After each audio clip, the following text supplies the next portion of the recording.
Hari ini saya akan berbagi bagaimana anak-anak yang first language-nya bukan English beradaptasi di kelas di Amerika. Jadi ini saya perlihatkan contoh surat yang didapat orang tua dari Department of Education untuk anak yang sudah proficient ya untuk level Inggrisnya, jadi selevel dengan anak-anak yang lain.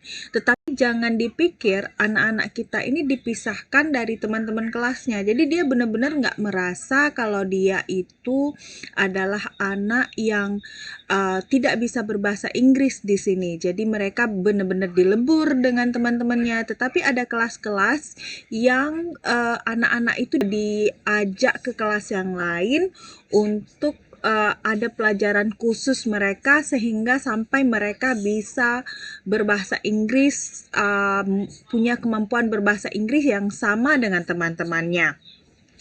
Jadi ini ada contohnya, mungkin bisa dilihat.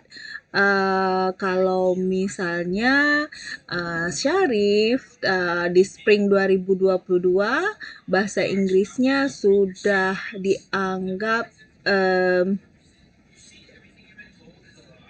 proficient gitu ya. Jadi disebutkan di sini kalau misalnya Syarif sudah level 5 untuk reading, listening, and writing, and level 4 untuk speakingnya.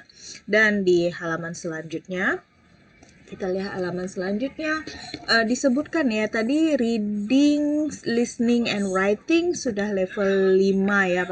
Padahal waktu Syarif kan kelas 1 ya, waktu datang ke sini saya benar-benar belum mengajarin membaca. Jadi itu satu yang jadi juga saya surprise banget ya, dalam waktu 2 bulan dia benar-benar cepet gitu diajar baca, karena ada yang belum membaca itu juga dipisahkan lagi dengan kelas-kelas.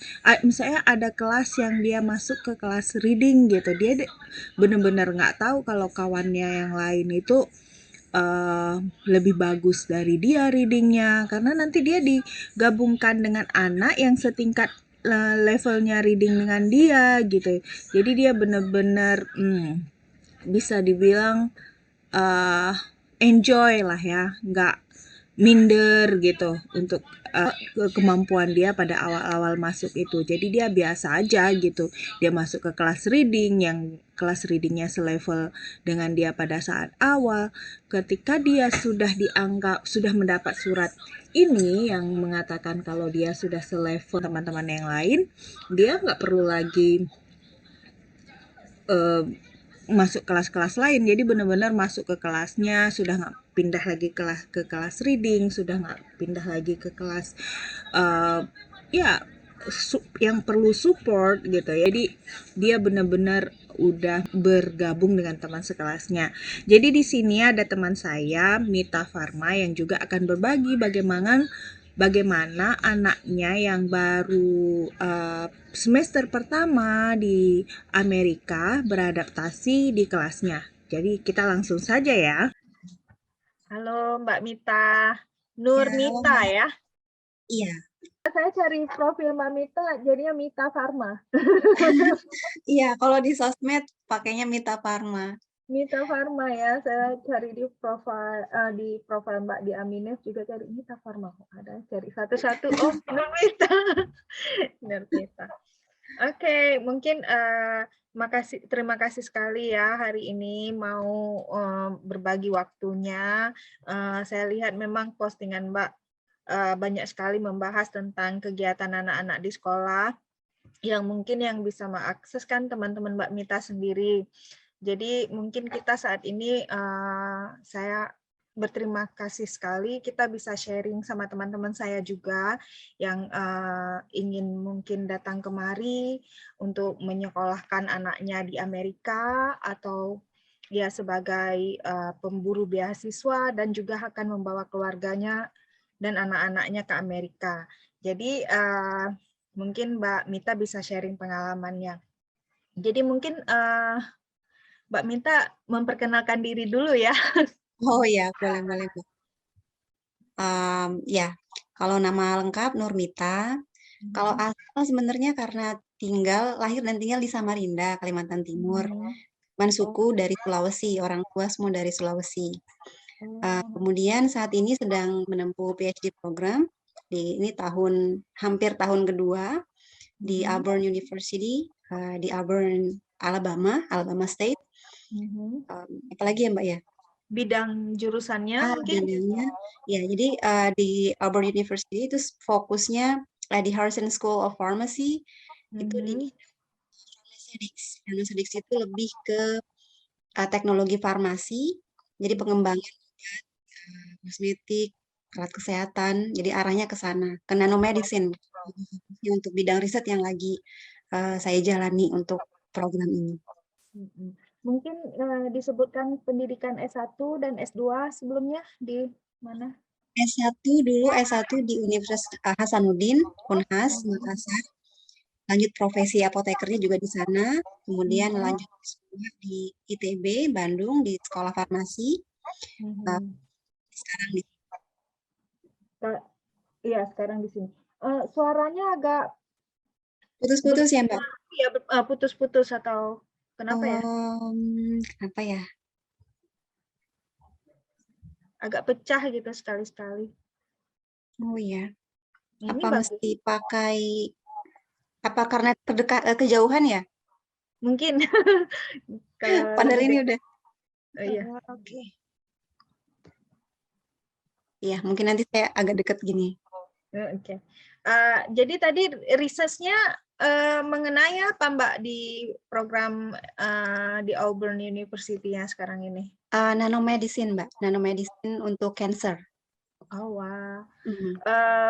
Jadi kenapa bisa sampai tertarik untuk research di bidang itu?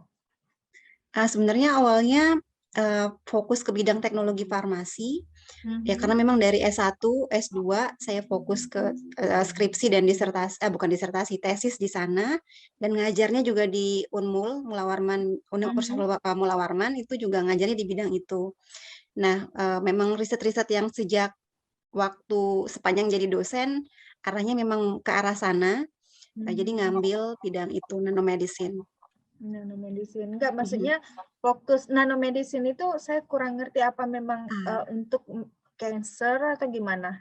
Jadi nanomedicine itu bisa untuk semua penyakit sebenarnya, arahnya kemana aja. Bisa ke cancer, bisa ke penyakit lain juga bisa. Oke, menarik sekali.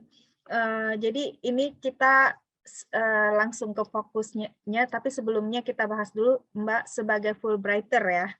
Jadi sebagai Sama Fulbrighter, Fulbrighter. iya sesama Fulbrighter. Bagaimana ceritanya sampai apply Fulbright dan pernah gagal nggak? Ya, kalau Fulbright-nya sendiri itu baru pertama kebetulan kemarin. Tapi sebelum apply ke Fulbright, ke beasiswa lain, sebenarnya kan targetnya nggak ke US dulu-dulunya. Karena memang 2018 itu startnya awalnya dapat LOE dulu, nyari LOE dulu. Nah, LOE dapatnya kebetulan di Jerman. Nah, jadi karena fokusnya ke Jerman, pada saat itu cari biasanya juga yang ke sana. Nah, coba DAAD yang dari pemerintah Jerman, tapi gagal hanya sampai di interview. Kemudian juga sempat ikut BPPDN yang untuk dosen dalam BPPLN yang untuk luar negeri, itu juga nggak dapat pada saat itu 2019. Lalu 2020 akhirnya coba ini keluar, maksudnya nggak fokus ke Jerman lagi, cari yang lain, dan ada Fulbright pada saat itu kebetulan 2020 sampai Februari ya waktu itu. Coba apply, coba-coba doang sebenarnya pada saat itu, tapi alhamdulillah ternyata dapetnya di situ, rezekinya di situ. Iya. Terus kenapa bisa dipilih Auburn University? Auburn University ya? Ya, Auburn University. Awalnya malah saya tuh masih bingung pada awalnya mau ambil di universitas mana, karena fokus saya kan ke bidang risetnya. Nah, pada saat ada sesi ini kan Mbak, ada sesi mentoring ya, kayak mentoring, itu juga saya nanya-nanya ke mentor yang Fulbright. Kemudian dia bukan kasih gambaran beberapa universitas yang arahnya ke nanomedicine untuk cancer. Nah, ada beberapa rekomendasi saya dapat di situ. Oh, ternyata ada Auburn University, dan ada beberapa sih sebenarnya. Dan yang dapat LOE-nya pada saat itu ada 2, ada satu gitu di awal, kemudian karena ada apa namanya, Shortfall, sempat kenapa Mbak? shortfall, sempat Iya shortfall. shortfall, iya betul ada shortfall-nya, nggak diambil. Ada Auburn University, kebetulan nggak ada shortfall-nya, ya udah ambil Auburn University. Oke. Terus terasa nggak bedanya kalau kuliahnya Mbak sendiri? Karena di Indonesia kan pernah S2-nya di universitas yang bergengsi juga kan, di ITB gitu. Maksudnya terasa nggak untuk fasilitasnya atau bagaimana kalau Mbak bisa lihat perbedaannya atau manfaatnya, kelebihannya atau kekurangannya? Mungkin kalau ada kuliah di graduate school ya untuk di Indonesia dengan di sini mungkin bisa Kalau dibandingkan. yang paling berasa sih antara waktu S2 kemarin sama yang sekarang memang di fasilitas. Jadi kita mau riset itu semuanya tersedia, lebih lebih advance alat-alat yang tersedia di sini dibandingkan mungkin waktu, tapi saya kurang tahu kan, kurang update. Dulu S2-nya 2010 sampai 2012. Oke, udah lama Mungkin ya. sekarang juga sudah advance juga alat-alat yang ada di Indonesia sebenarnya. Cuman yang salah satu yang menurut saya beda, saya ingat banget dulu kata-kata dari salah satu prof pembimbing akademik saya di S1, dan kebetulan pada saat saya ngajar di Unmul, beliau mengisi materi di universitas saya. Beliau juga sangat memotivasi karena memang menurut beliau kita kuliah ke luar negeri itu bukan sekedar ilmunya, tapi mindset kita akan benar-benar berubah. Maksudnya berubah dalam artian yang positif. Itu sangat terbuka. Kita sangat terbuka dalam hal keilmuan. Ilmu bisa dicari di mana aja, tapi ya tadi mindset kita akan benar-benar menjadi lebih baik dibandingkan kalau kita di bagaimana mungkin kompetisinya, kemudian iklim belajarnya juga berbeda dengan di Indonesia, membuat kita lebih kaya aja gitu. Iya. Oke, menarik. Jadi sekarang kita fokus ke topik kita, mendaftarkan anak-anak sekolah di Amerika karena Mbak Mita datang. Sebenarnya kita pernah bahas ya di Ya, Mbak jadi materi. waktu itu cuma Mbak Mita belum membawa anak-anaknya, Iya. belum ikut anak-anaknya, dan Mbak Mita dan kawan-kawan belum ikut karena saya satu angkatan lebih duluan berangkat. Jadi saya sharing pengalamannya. Mungkin waktu itu lebih ke bagaimana membawa ya ke anak-anak dan ya proses mendaftarnya. Tapi sekarang mungkin kita menambahkan, kita bisa Mbak Mita bisa sharing bagaimana setelah anak-anak didaftarkan gitu. Bagaimana pengalaman anak-anak bersekolah di sini ya. Oke. Jadi anak ada 3 orang ya Mbak ya? Iya, betul Mbak. Iya, usia mereka mungkin atau kelasnya sekarang yang pertama sekarang kelas Kelas yang sebelumnya ya Mbak ya, sebelum naik. Ini kan udah baru pada lulus. libur lagi summer. Iya, lagi summer. Jadi yang paling kakak itu 12 tahun, hampir 13 tahun sebenarnya, nanti Oktober 13 tahun, itu akan naik ke kelas 8. Kemudian yang kedua 9 tahun, Februari kemarin, itu akan naik ke kelas 4. Dan yang paling bungsu kemarin kindergarten, sekarang nanti mau naik kelas 1. Umurnya 6 tahun, 7 tahun bulan Juli nanti. 7 tahun, artinya beda 2 tahun dengan kakaknya ya? Iya, 7 benar. tahun, beda 2 tahun dengan kakaknya, yang kakaknya bedanya agak jauh ya dengan Agak abang. jauh, hampir 16, 4 tahun. 4 Iya. tahun, iya. Oke, jadi mungkin waktu datang kemarin itu, anak yang paling bungsunya masuk pre-K kan? Kalau infonya pre-K itu bayar kan? Maksudnya beda dengan yang usia sekolah dasar dan sekolah sampai sekolah menengah. Anak Mbak Mita, biayanya bagaimana gitu untuk mendaftarkan anak-anak sekolah? Jadi saya juga mungkin karena beda-beda state apa beda ini ya Mbak ya. Pada saat di sini kebetulan ada kakak tingkat, maksudnya yang duluan di sini, anaknya masih mungkin umur 3 tahun atau 4 tahun, masukkan pre-K juga, tapi kan masih yang level di bawah belum yang kindergarten kayak yang anak saya yang bungsu, bayar, memang bayar. Nah, Yang tapi umur 4 tahun. ya pas saya mendaftar anak-anak TK, saya pikir sekolahnya kan beda dengan yang elementary school. Ternyata justru satu sekolah. Jadi dia masuk di elementary school, jadi semuanya termasuk yang TK tadi itu gratis. Jadi benar-benar nggak ada bayar apapun. Jadi usia mulai 5 tahun artinya udah bisa gratis Ya, ya. betul. Mulai 5 tahun. Iya. Artinya pas usia yang pas gitu bawa anak 5 Iya, tahun ke benar. atas. Kebetulan. Kebetulan. Jadi infonya di sini begitu juga kayaknya usia di bawah iya di bawah kindergarten yang bayar ya. Kalau Iya. sebelumnya kalau sesudahnya sudah semua dapat. Mungkin bisa Semua di-sharing free. apa aja fasilitasnya yang sudah free semuanya itu bagaimana gitu. Free di sini apa aja ya? Semua kan kalau kita di Indonesia ada SPP-nya, kalau di sini kan nggak ada, Mbak ya. Uang masuk juga nggak ada. Termasuk pagi itu ada breakfast-nya, kemudian nanti ada lunch juga siangnya, itu semua juga free. Jadi nggak ada yang dibayar. Paling itu kadang-kadang ada mereka field trip. Jadi kalau field trip kemana gitu biasanya bayar $5. Apalagi ya $3 kadang untuk ice cream, ada pesta ice cream $3 yang kayak gitu. Iya. Yang lainnya nggak ada.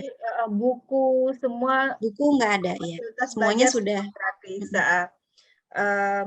Jadi kalau misalnya anak-anak sebelum kemari itu udah bisa bahasa Inggris atau bagaimana mereka adaptasi setelah sampai di sini?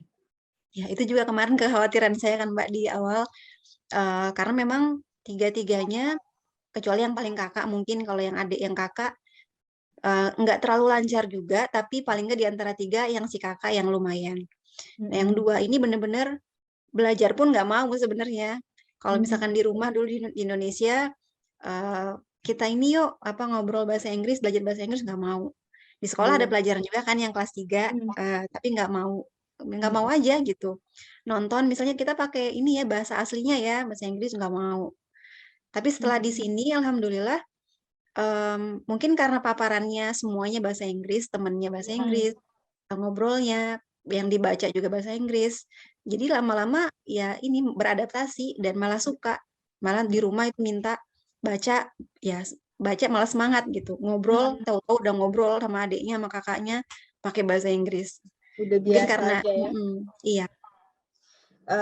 Jadi kalau misalnya mendaftarkan anak yang jenjangnya kan SMP artinya yang kelas 7 itu juga di sekolah yang sama gitu jadinya.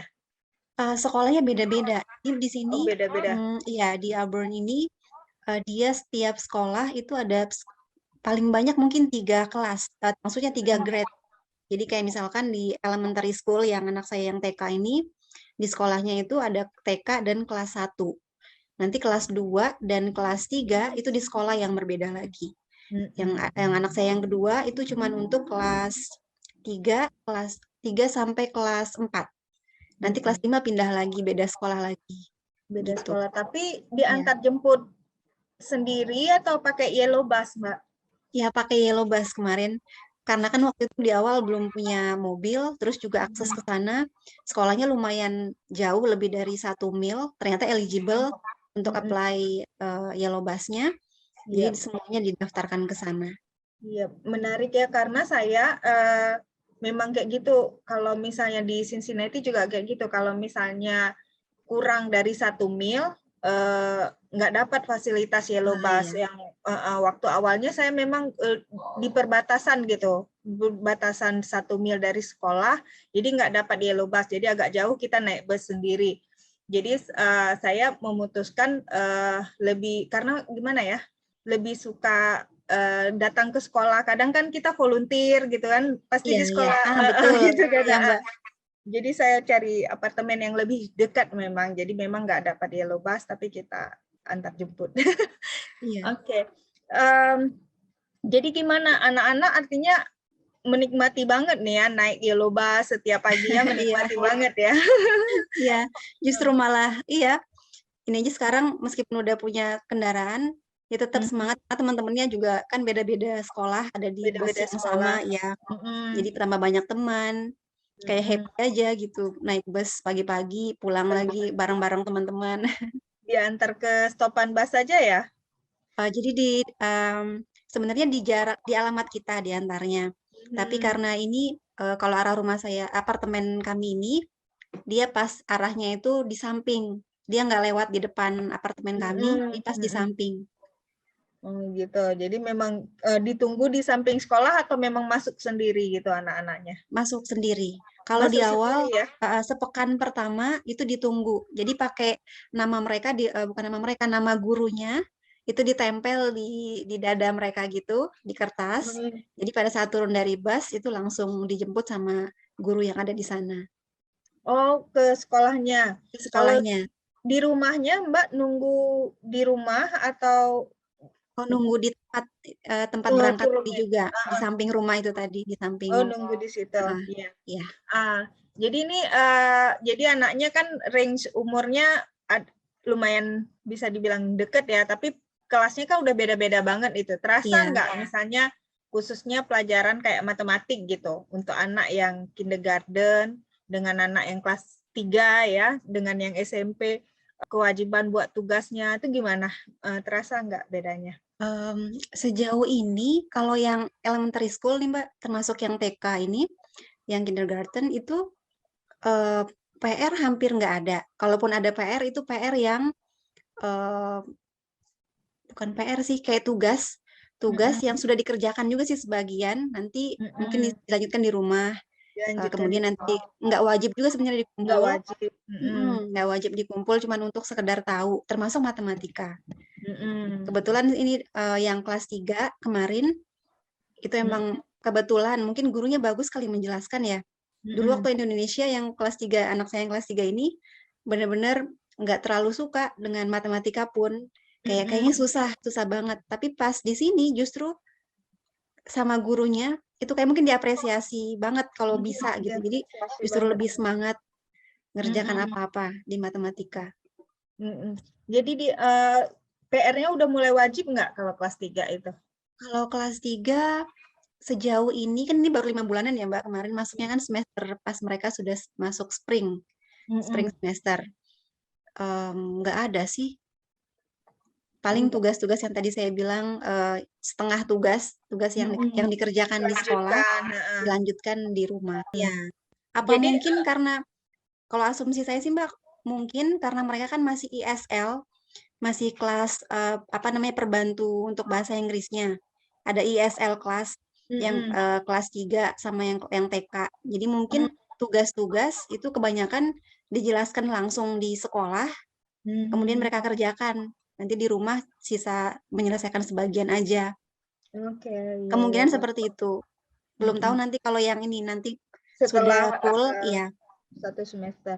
Jadi iya. kalau misalnya, anak-anak itu ada nggak pelajaran yang menjadi favorit mereka gitu di sekolah? Atau mereka cerita nggak perbedaan kalau sekolah di sini, karena di Indonesia ya udah sempat sekolah gitu, terasa nggak?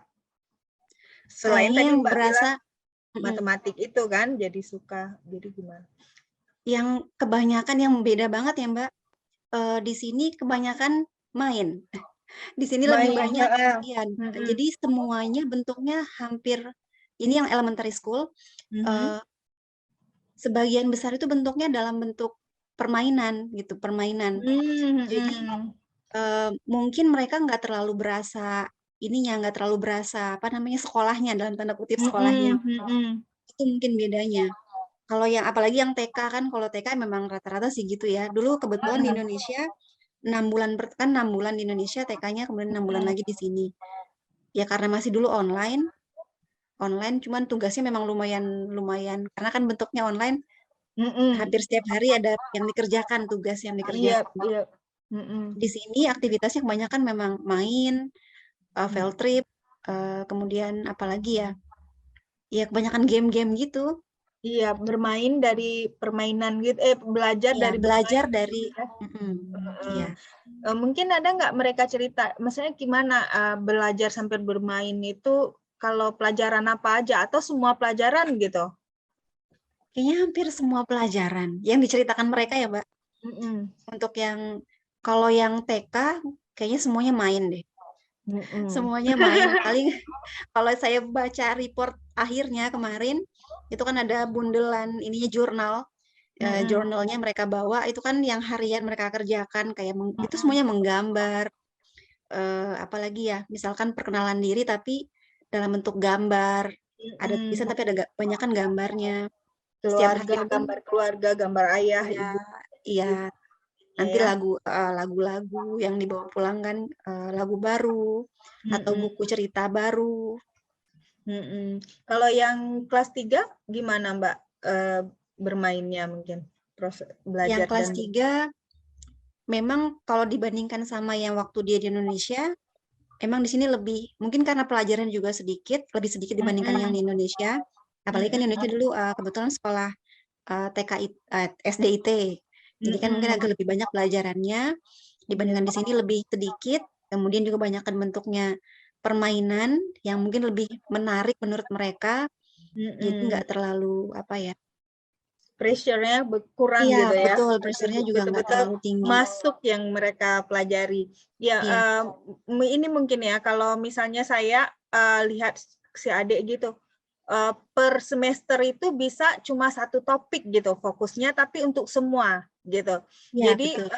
kayak semester pertama dia bahas tentang burung gitu. Jadi menghitungnya burung, jadi nama-nama burung juga, biologinya burung, semua tentang burung. Habis itu semester kedua misalnya tentang kelelawar gitu sampai melakukan praktikum-praktikum bagaimana bisa kelelawar melihat di waktu malam, padahal itu kelas 1 loh kan Satu gitu ya. ya. Ya mungkin kayak gitu Iya. juga ya, apalagi di kelas 3 dan seterusnya gitu ya. Jadi terasa nggak Mbak, misalnya mereka cerita gitu tentang praktikum-praktikum yang mereka lakukan, mungkin gitu Mbak mau share. Iya, kalau praktik sejauh ini yang banyak praktik memang yang udah SMP. Kalau Hmm. yang SD kebanyakan kalaupun praktik ya tadi permainan-permainan sederhana yang dari sekolah nanti Mm-mm. diceritakan ke rumah, diceritakan pas sampai udah pulang. Mm-mm. Em, Ya menarik, menarik sih. Apa Mm-mm. namanya? Lebih ke ide-ide luar biasa dari guru-guru tentang praktik-praktik yang sederhana tadi itu. Mm. Dari cerita-cerita mereka tuh ada nggak Mbak merasa ada sistem belajar atau misalnya metode pelajaran yang dipakai oleh guru atau memang sistemnya secara general gitu yang spesial menurut Mbak selain ya bermain gitu. Mungkin ada pelajaran khusus yang cara bermainnya memang ngena banget ke anak-anak menurut Mbak Mita. Mungkin ini kayaknya akan subjektif per anak kali Mbak, karena kan Hmm. eh, Hmm. masing-masing punya kesukaan yang berbeda. Kebetulan Hmm. yang anak saya yang kedua ini, yang kelas 3 ini suka menggambar. Itu suka banget Hmm. menggambar. Jadi apa-apa yang bentuknya adalah menggambar, itu pasti dia suka banget. Bahkan termasuk tadi bilang matematika. Itu Hmm. banyak dalam bentuk gambar-gambar, misalkan mencontohkan perkalian atau Hmm. mencontohkan pembagian itu dalam bentuk gambar-gambar dan mereka dibebaskan juga menggambar apa aja. Jadi Hmm. lebih menariknya di situ. Jadi mereka tuh Hmm. tahu cara, menurut saya sih metodenya tahu apa yang disukai Yang oleh disukai anak-anak ya gitu ya. anak-anak. Mm-mm. Jadi kalau misalnya kelas SMP yang kelas 7 itu ya, artinya kalau kita udah SMP kelas 1, artinya sekarang kelas 7 juga ya di sana, nggak Iya, SMP iya, kelas 1 lagi. iya, Nah, kalau yang kelas 7 itu pasti udah banyak banget ya praktikum-praktikumnya yang mereka lakukan di sekolah ya. Mungkin semua iya. pelajaran gitu pakai langsung Project dengan ya. projectnya gitu ya. Ada nggak yang berkesan banget ke anak-anak gitu, ke anaknya Mbak Mita gitu? Iya, kalau yang diceritakan kebetulan kan kalau yang paling sering cerita detail, maksudnya detail dan saya bisa menggambarkan itu kan yang kakak yang SMP. Kalau yang adik-adik ini kan yang semua yang ceria-ceria, yang happy-happy, semua yang diceritakan, tapi saya nggak terlalu bisa menangkap yang detailnya gimana sampai saya diskusi sama gurunya. Nah, kalau Mm-mm. yang kakaknya cerita ini, em, karena memang semua pelajaran bentuknya ada project-project Dan kebetulan memang yang dia suka, si kakak ini suka itu yang kayak matematika, geografi, yang peta-peta dan seterusnya. Jadi itu yang paling excited dia jelaskan, termasuk yang life science, tentang apa namanya percobaan-percobaan di hewan, di organ tubuh, seperti itu. Kalau Itu yang menarik. matematika di SMP itu praktikumnya seperti apa misalnya, Mbak? Kalau Cara penyampaiannya, matematika, sistem belajar. jadi matematika itu mungkin kebanyakan mereka bentuknya latihan. Oke. Kalaupun praktik, mungkin praktiknya nggak praktik seperti life science atau ini kan, Mbak. Dia praktik maksudnya mengerjakan proyek yang berbasis cerita. Kayak mungkin kalau kita Indonesia soal cerita gitu kali. Soal cerita, oke. Ya, yang relevan dengan kehidupan kayak sehari-hari gitu. Itu pernah dulu anak saya. Jadi kelas 1 ya dulu waktu dia Aussie kelas 1, kelas 2. Jadi dia SMP Mbak atau SD, waktu dulu SD oh kelas ya, 1, SD. 2. Itu pas pulang ke sana karena di Indonesia kan kita masuknya setiap bulan 8 kan. Kalau di Aussie kan masuk tahun ajaran baru setiap bulan 1. Jadi dia di sana sempat awalnya ditaruh di kelas 2 dulu kayak percobaan, habis itu karena dia bisa baru dinaikkan ke kelas 3. Pas di kelas 4 naik ke kelas pas di kelas 3 naik ke kelas 4 gitu, langsung nggak sempat duduk di kelas 3. Jadi waktu dia pulang ke kelas 3 kelas 2 itu dites. Pas dites pertanyaannya kayak gini, kayak soal cerita gitu. Budi mempunyai 5 kelereng. Jadi 2 kelereng diambil Wati misalnya gitu kan, tapi bukan nama itu. Jadi itu Budiwati waktu kita ya. Jadi berapa sisa kelereng Budi gitu kan pertanyaan. Jawaban anak saya nggak kenal. Masuk akal sih Mbak. Nggak kenal, nggak peduli dia. Karena kalau di sekolahnya itu memang fokus ke kawan-kawannya atau menceritakan hal-hal yang familiar dengan mereka kan. Betul. Karena pengalamannya kan. Jadi sampai ke Indonesia ditanya dengan pertanyaan kayak gitu, karena dia mau masuk ke sekolah Sukma Bangsa, sekolah apa ini namanya swasta di Aceh itu. Jadi ada tes masuk gitu. Waktu tes masuk, jadi kami kan ke kantor gitu. Pas ini ada contoh soal untuk tes gitu kan. Mungkin bisa coba dipelajari. Ini misalnya coba lihat nih contoh soalnya gini. Bisa nggak Nafil? Kan dicoba gitu sama gurunya. Pas dicoba ditanya pertanyaan itu, dia lihat Nafil bisa bahasa Indonesia dan bahasa Inggris hari itu. Misalnya tetap lancar berbahasa Indonesia yang waktu pulang. Dia baca terus dia jawab, nggak kenal. Jadi dia bingung harus jawab apa. Jadi mungkin itu ya menarik bagi anak ketika begitu dekat dengan lingkungannya ya soal-soalnya ya, khususnya untuk anak kecil. Iya betul. Menarik. Terus Mbak Mita kan sibuk banget nih, pasti sibuk di lab juga ya kalau jurusan farmasi. Setiap hari ini. Itu gimana misalnya untuk mendampingi belajar atau memang tugas suami itu untuk mendampingi belajar? Kebetulan kalau awal-awal ya kebanyakan porsinya ke suami. Tapi semenjak berapa bulan setelah tiba di sini itu udah mulai kerja part time. Jadi ya mau nggak mau pas pulang baru kita godok sama-sama. Jadi pulang baru kan mereka cerita apa tugas. Kebetulan sih tadi seperti saya bilang yang SD, yang TK, mereka nggak terlalu banyak tugas.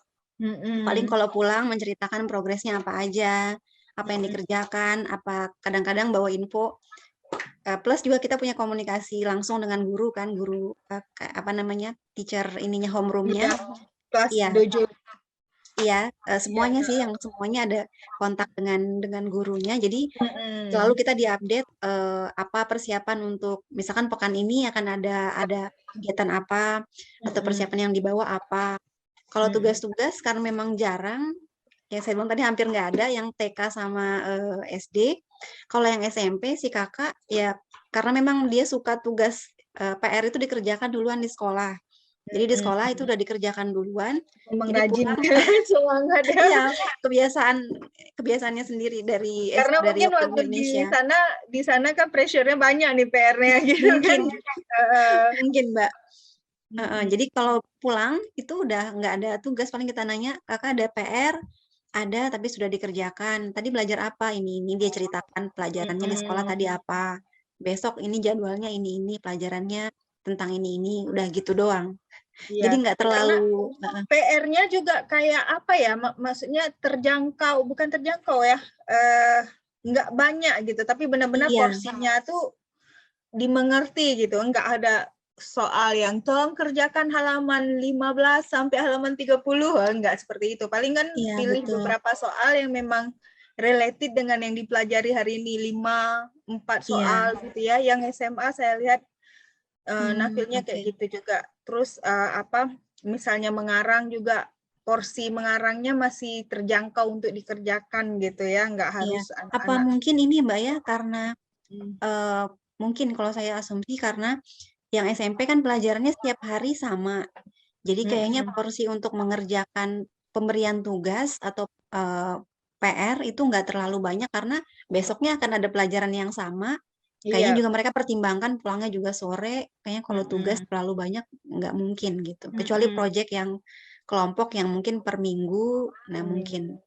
Ini iya menarik ya, karena kita dulu di SMA Mbak Mita gitu nggak? Misalnya untuk matematik aja, saya ingat saya punya 3 guru di setiap level kelas gitu. Guru statistik, guru apa nih geometri, sama guru apa ya satu lagi misalnya yang integral diferensial itu satu gitu kan, yang Oh, geometri bangun-bangun ruang satu di SMA saya yang hmm, statistik satu. Jadi bisa jadi matematik nih dalam seminggu itu 3 guru nih kasih tugas gitu. Di SMA Mbak Mita gitu nggak? kebetulan enggak sih Mbak, dulu satu doang. Ini matematika, Satu. matematika satu guru di Mm-mm. SMP, di SMA juga gitu. Cuman kan Mm-mm. pelajarannya per minggu berapa kali ya dulu ya saya lupa. Seminggu berapa Iya kali ya banyak Mbak? gitu ya, Heeh, iya, banyak per jamnya. Ya kalau di SMA saya seperti itu, memang jurusan IPA juga Mbak Mita pastinya ya. iya, iya. Kalau di SMA kami seperti itu, memang banyak sekali PR-nya gitu. Jadi ini udah kumpul ya, sering apa yang paling sering nih dilakukan nih selain belajar anak-anak nih, apa yang paling sering dilakukan bersama keluarga nih? Bersama, karena paling kalau ngumpul bareng, bener-bener bareng semuanya itu kan malam atau weekend kan Mbak. Mm-mm. Jadi kalau malam ya paling ya ngobrol-ngobrol doang atau kalau weekend paling jalan sesekali. Kalau enggak Mm-mm. ya udah masak, apa ya bikin sesuatu karena kan di luar istilahnya kalau mau makan di luar juga jarang-jarang gitu. Nggak kayak Mm. Indonesia mungkin kemana-mana udah bakal pergi bareng-bareng. Kalau di Mampir sini mampir di mana. iya Jadi paling gitu kalau aja. misalnya di Auburn itu, kami nih lagi mikir jalan-jalan nih. Oh Kalau ke kalau Auburn jalan-jalan nggak itu terlalu recommended Mbak kalau Auburn. apa Kalau yang bisa Georgia dilihat? mungkin apa ya di Di sini bawahnya lagi ya, Georgia malah iya ya. ini aja Kalau kemarin Mbak planning sekeluarga ngapain gitu kalau di Auburn gitu? di Yang Auburn paling menjelajahi beberapa tempat yang direkomendasikan teman-teman yang sepanjang saya di sini belum pernah jalan-jalan. Jadi kebetulan Heeh. ada keluarga, kan saya juga nggak terlalu suka kalau sendirian. Nah, jadi pas Heeh. sudah ada keluarga baru semangat gitu mau ke sini dong ke tempat ini, ke taman ini atau ke apa danau ini kemana-mana gitu tempat-tempat Heeh. yang belum pernah yang Belum ikonik di pernah. sini tapi belum pernah sama sekali saya datangi. Oh, artinya sekarang udah mulai sibuk jalan-jalannya ya, karena udah kumpul, udah Karena anak udah. summer ya. Iya, itulah. Tapi kan ke Georgia mungkin dari Cincinnati lewat situ, tapi nggak tahu belum. Karena Oke. teman yang kamar atas ngajak jalan field trip, tapi kita Wah, merencanakan kemana nih? kalau jalan-jalan ke Atlanta, Mbak, siapa tahu bisa janjian. Ke Maksudnya saya Atlanta. juga heeh, Nggak Georgia tahu kan ya nih. Georgia. Kemarin dia bilang ke Chicago atau kemana gitu kan. Oh, oke. Jauh ya. Jauh ya. Tapi ya ke Atlanta menarik juga kan, dari lagi summer gini ya, pantai ya. Heeh. Tapi itulah kan dia bilang nih kita ini tunggu dia cuti, keputusan cuti ya, nanti kita Oh, jalan. kerja ya, Mbak, di sana. Dia nurse di Mhm. sini. Wow. Tetangga. Iya, Jadi makasih banget sharing-sharingnya. Ini Sama-sama, juga Mbak.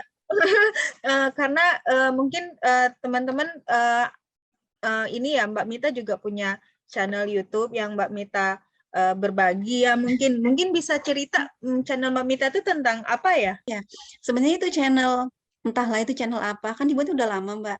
Tapi Mm-mm. sebenarnya lebih apa ya, tentang kehidupan sehari-hari dulunya Mm-mm. awalnya.